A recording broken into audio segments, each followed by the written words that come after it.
in the city of gold and glass, where power wears designer suits and money speaks louder than truth, there lived a girl who believed she owned the world. Lagos never slept. But in one of its most expensive neighborhoods, behind towering black iron gates and perfectly trimmed hedges shaped like swans, stood a mansion that shimmered like a palace. And inside that palace lived Keren. She had never washed a plate, never made her own bed, never ironed a single dress. Every desire was granted before it fully formed in her mind. At 18, her father, Chief Keren Balogun, placed a sleek black card into her palm. Use it wisely. He smiled. Proudly, she had laughed. He had no idea what wisely meant.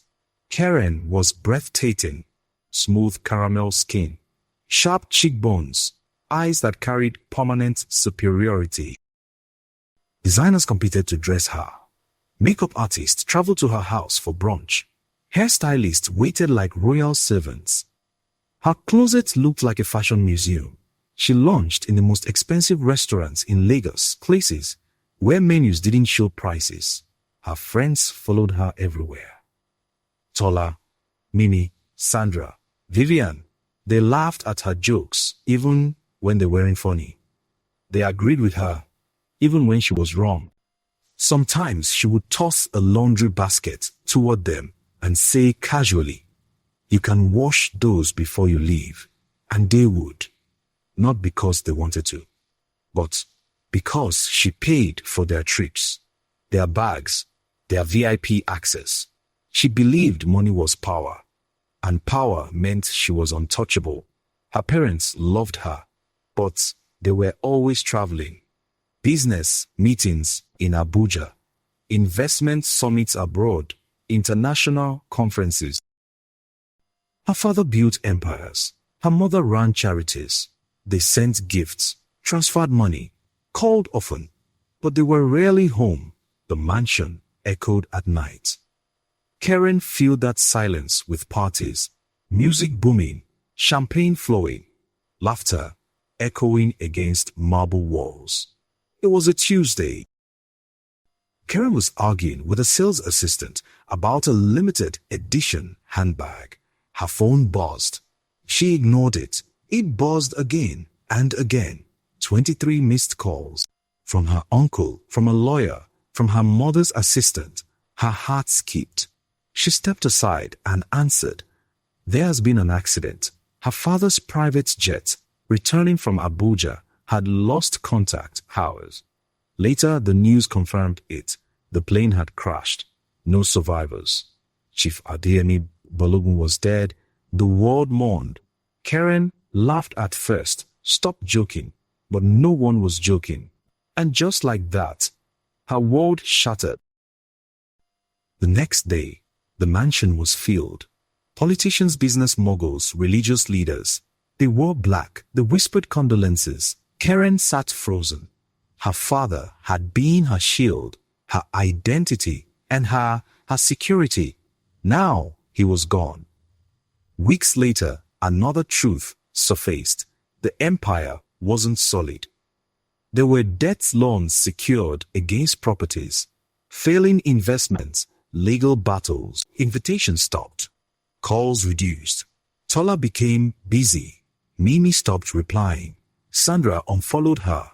One afternoon, she overheard them laughing at a cafe. She's broke now. She was always arrogant. They laughed. And something cracked inside her chest. All the loyalty she thought she bought had expired. 6 months later, the mansion was sold. Cars repossessed. Staff dismissed. The gates that once opened for her now shut behind strangers. Keren and her mother moved to a modest apartment in Surulere. No chandeliers, no pool, no servants. Just silence. Her mother sank into depression. And for the first time, Keren had to cook. Her first attempt at rice burned. She cried in the kitchen. Not because of the rice, but because she didn't know how to survive without money. She applied for jobs. Her CV was empty, no skills, no experience, just her father's name. And that name no longer opened doors. Desperation led her to apply as a sales assistant in a small boutique. The irony was painful. She once spent millions in places like this. Now she asked for employment. "You've never worked before?" the manager asked. She softly answered, "No." "You'll stand for long hours?" "Yes." "You serve customers?" She swallowed her pride. "Yes." She got the job. Customers snapped at her. Some recognized her. "Isn't that Balogun's daughter?" Whispers followed her, but she endured because she had no choice. Slowly, something changed. Serving customers taught her patience. Budgeting her small salary taught her value. Washing her own clothes taught her humility. One rainy evening, carrying groceries home, she saw a young girl selling sachet water. The girl smiled at her. Keren smiled back. For the first time in years, the smile felt real. She realized something. People once surrounded her because of what she had. Now the few who remained were there because of who she was becoming. Months passed. She saved, enrolled in business classes, studied retail management, learned finance, the very thing that destroyed her father's empire. She apologized to people. Some forgave her, some didn't, but she kept growing. 2 years later, Keren launched a small online fashion store, not funded by millions, but by her savings. She handled customer service herself, packed orders herself. Slowly, a dairy grew, not because of her father's name, but because of her effort. One evening, sitting on her apartment's balcony in Surulere, she watched the Lagos sunset. She thought about the mansion, the black card, the friends, the pride.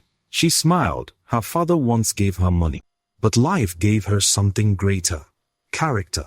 And this time, it couldn't crash and burn. Years later, when people mentioned Chief Adeyemi Balogun, they remembered his wealth.